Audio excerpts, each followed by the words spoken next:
Hello everyone, hope you're having a great day. My name is Vince and thanks for joining me for another episode of Secrets of the Trails on Vacation.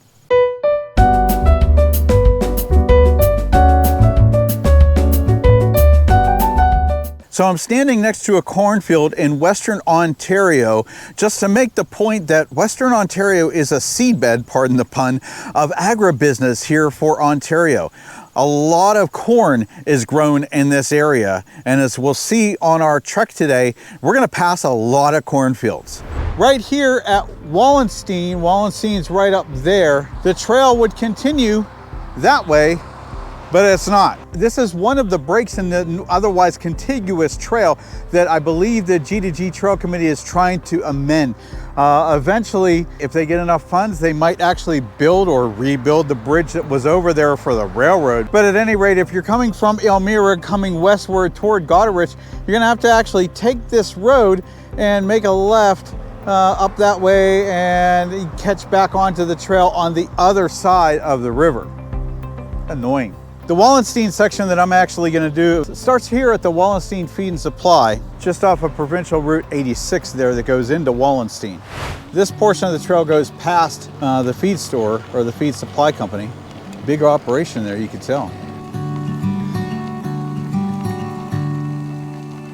Now along the entirety of the Kissing Bridge Trailway is what we're on. They have these weird trail barriers. They're like right in the middle now. Fortunately, some of these are easy to go by because they're short in the middle, but I'm going to show you a little bit later some of the ones that I wish the G2G Trail Committee would actually just get rid of. This trail, as well as many other trails that I've been on, I'm sure that you've been on, have a good mix of sun and shade. Average treadway width, I would say, is maybe about 8 feet. Again, this is pleasure. This is totally unscripted. I did not bring my measuring tape with me today.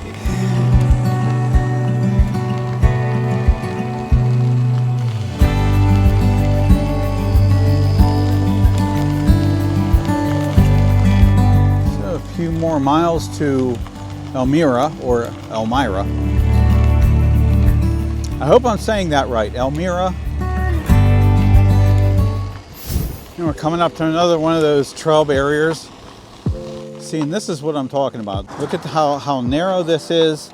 And if somebody took this at speed and jerked over and overturned, zoom, bang, you're gonna go right into the gully.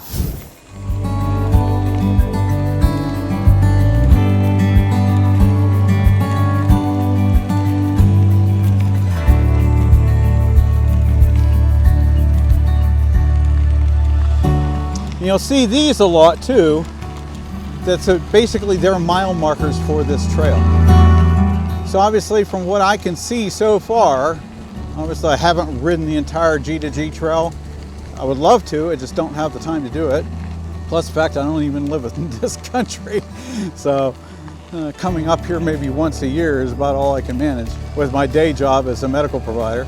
But it seems like they're actually trying to turn this into a really good world-class trail. A couple of tweaks here and there. I think you really will have one of those world-class trails on your hands.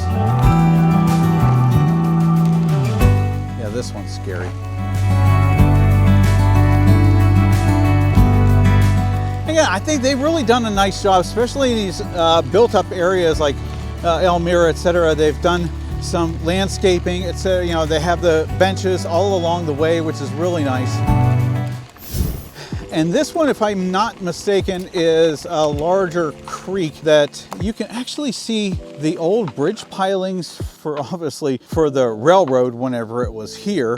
I'm not really sure what the name of this is called, so any of the locals, let us know what all this stuff was. One nice thing about the G2G Trail is at various spots, they have what they call kiosks. So each of them is going to have this covered kiosk with a map on it and usually a bicycle repair station. So I was traveling east here from Goderich on that one portion of the G2G Trail that I didn't film this morning, I was actually stopping at some of these kiosks to see if they were accompanied by trailhead parking, but they were just like empty lots for a business. I didn't feel that they were dedicated to the trail, but this one obviously does have something. I'm assuming that this is trailhead parking, but they don't have any signage. Again, G2G Trail Committee, if you have dedicated areas at your kiosks that people can use for trailhead parking, please note it as such.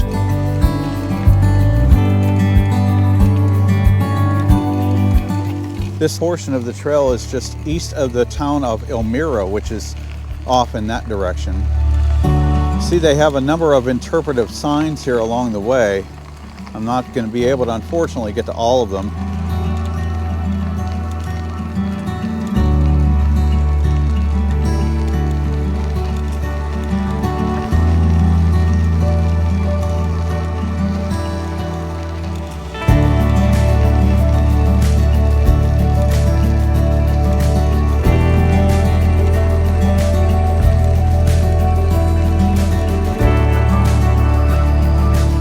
One of those signs talking about apple farming. Apparently that's an apple farm right there.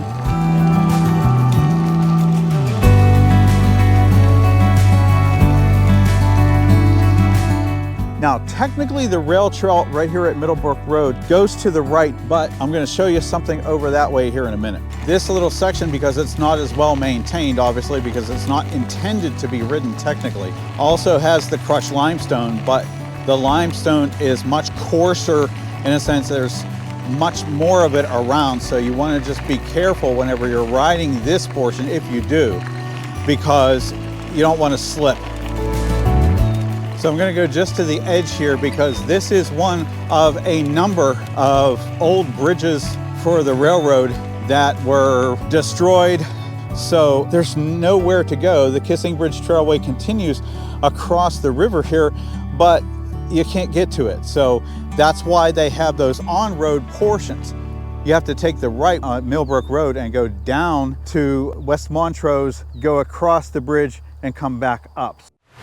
So the portions of the G2G Trail that I've actually done today, I think it's really nice. Good mix of sun and shade, not too many bad hills or anything else like that, but I think there just needs a couple of tweaks, like these dang center trail barriers, and to be able to finish up where the bridges came down and where they have breaks in the trail and you actually have to use road surfaces to get from one side of a river to another.